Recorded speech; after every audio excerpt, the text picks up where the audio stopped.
Assalamualaikum warahmatullahi wabarakatuh. Saya Wan Intan Kurniasari. Kali ini saya akan membahas materi tentang konsep strategi pembelajaran Quran Hadis. Terdiri dari beberapa sub. Yang pertama, pengertian strategi pembelajaran Quran Hadis.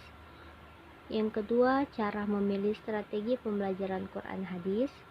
Yang ketiga, macam-macam strategi pembelajaran Quran Hadis. Dan yang keempat, kelemahan dan kekurangan strategi pembelajaran Quran Hadis. Yang pertama, strategi pembelajaran Quran Hadis.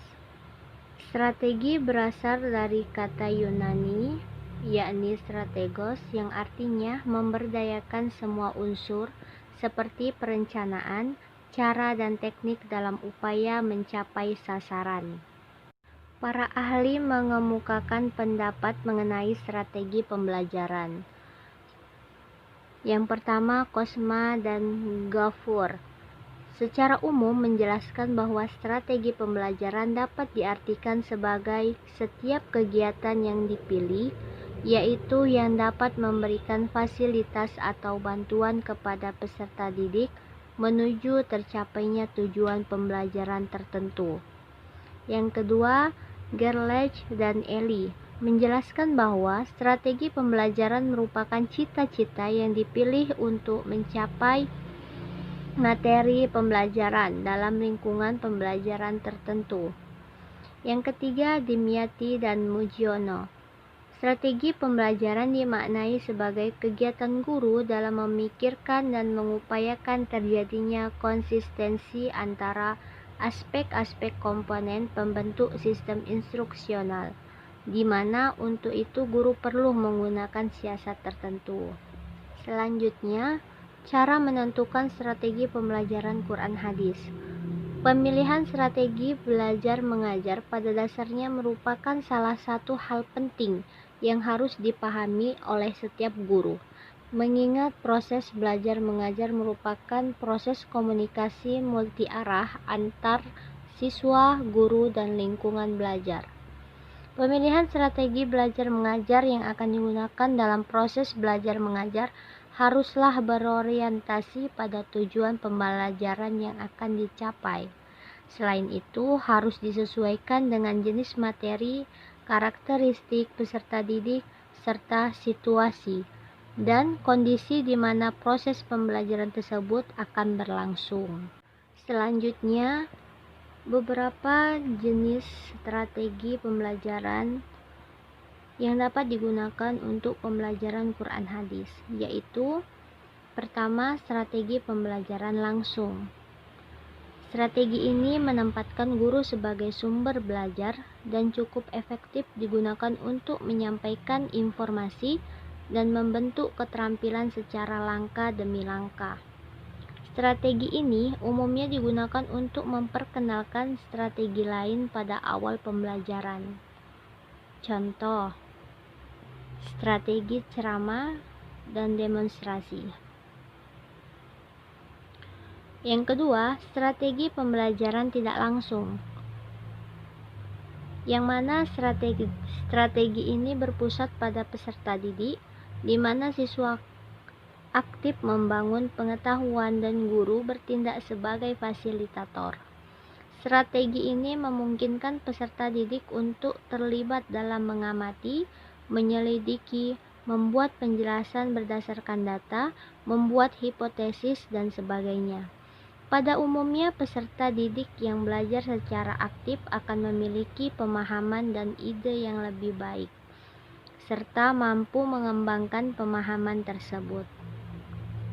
Peran guru dalam pembelajaran tidak langsung adalah mengatur lingkungan belajar, memberi kesempatan pada peserta didik untuk terlibat dalam pembelajaran. Sumber belajar pada umumnya berupa bahan cetak, informasi non-cetak, misal internet, dan narasumber. Contoh, strategi problem solving. Yang ketiga, strategi pembelajaran interaktif. Strategi ini merupakan suatu cara atau teknik pembelajaran yang digunakan guru pada saat menyajikan bahan pelajaran. di mana guru menjadi pemeran utama dalam menciptakan situasi yang edukatif, yang interaktif antara guru dengan siswa, siswa dengan siswa, dengan narasumber pembelajaran dalam menunjang tercapainya tujuan belajar. Contohnya, debat, latihan sejawat, dan diskusi. Yang keempat, strategi pembelajaran empirik, yakni belajar secara eksperensial atau pengalaman merupakan pembelajaran induktif, berpusat pada peserta didik, dan berorientasi pada aktivitas. Pembelajaran ini fokus pada proses belajar, bukan pada hasil belajar. Kondisi yang perlu diperhatikan adalah membatasi jenis pengalaman yang harus dilakukan siswa sehingga cukup aman untuk dilakukan. Tidak membutuhkan biaya yang besar, cukup waktu pelaksanaannya. Contoh, simulasi, bermain peran, pengamatan lapangan, dan survei. Yang kelima, strategi pembelajaran mandiri. Strategi ini untuk mengembangkan inisiatif peserta didik secara individual, rasa percaya diri, dan pengembangan diri peserta didik. Belajar mandiri dapat dimulai oleh peserta didik atau dengan bantuan guru, di mana guru memandu dan memantau perkembangan belajar yang dilakukan oleh peserta didik secara mandiri. Strategi ini dapat digunakan untuk mengembangkan kemampuan peserta didik dalam membuat keputusan yang bertanggung jawab, menganalisis permasalahan, melakukan refleksi, dan melakukan tindakan yang bermanfaat. Contoh, metode proyek penelitian. Selanjutnya, kelebihan dan kekurangan strategi pembelajaran. Yang pertama, kelebihan strategi pembelajaran langsung. Guru dapat mengendalikan isi materi dan urutan informasi yang diterima oleh siswa. Strategi ini dapat diterapkan secara efektif dalam kelas yang besar maupun kecil.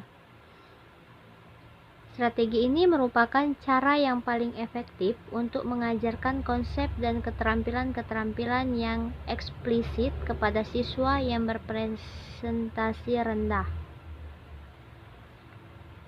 Menekankan kegiatan mendengarkan atau melalui ceramah sehingga membantu siswa yang cocok belajar dengan cara-cara ini.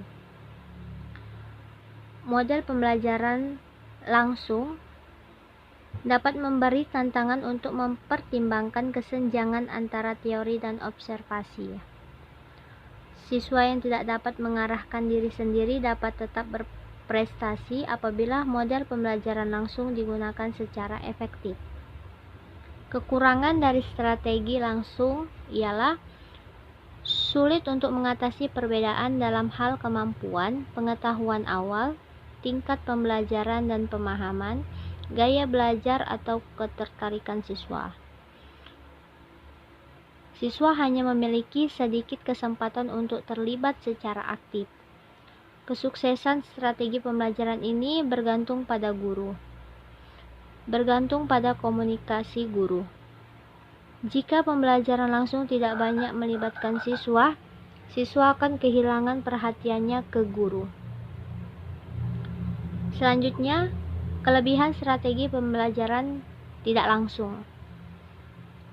Mendorong kebenaran dan keingintahuan peserta didik, menciptakan alternatif dan menyesuaikan masalah, mendorong kreativitas dan mengembangkan keterampilan interpersonal dan kemampuan yang lebih baik.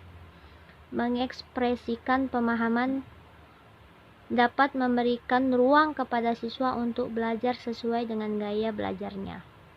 Kekurangan strategi pembelajaran tidak langsung. Sulit mengontrol kegiatan dan kebersihan siswa. Sulit dalam merencanakan pembelajaran karena terbentur dengan kebiasaan siswa dalam belajar. Dalam mengimplementasikannya memerlukan waktu yang panjang sehingga guru sering sulit menyelesaikan atau menyesuaikannya dengan waktu yang telah ditentukan. Hasil belajar sulit diprediksi. Selanjutnya, kelebihan strategi pembelajaran interaktif. Siswa dapat mengembangkan segala potensi yang ada pada dirinya. Keterlibatan siswa dapat meningkatkan daya ingat dan konsep dalam proses belajar mengajar. Siswa terlatih untuk aktif menggunakan kemampuan menganalisis, berpikir kreatif, dan menumbuhkan rasa percaya diri, serta komunikasi. Menciptakan suasana menyenangkan dan harmonisasi guru, siswa, dan lain-lain. Kekurangan strategi pembelajaran interaktif, yakni strategi ini sangat bergantung bagaimana kecakapan guru dalam menyusun dan mengembangkan dinamika belajar mengajar, kekuatan dan respon tingkat kemampuan kognisi peserta didik sangat mempengaruhi dinamika belajar mengajar. Selanjutnya, kelebihan strategi pembelajaran empirik. Meningkatkan partisipasi peserta didik, meningkatkan sifat kritis peserta didik, meningkatkan analisis peserta didik, dapat menerapkan pembelajaran pada situasi yang lain. Kekurangan strategi pembelajaran empirik, penekanan hanya pada proses bukan pada hasil. Biaya yang mahal memerlukan waktu yang panjang. Kelebihan strategi pembelajaran mandiri. Membentuk peserta didik yang mandiri, membentuk peserta didik menjadi bertanggung jawab. Kekurangan strategi pembelajaran mandiri. Untuk peserta jenjang SD atau MI belum dewasa sehingga sulit diterapkan strategi pembelajaran ini. Sekian materi yang dapat saya sampaikan. Lebih dan kurang saya mohon maaf. Wassalamualaikum warahmatullahi wabarakatuh.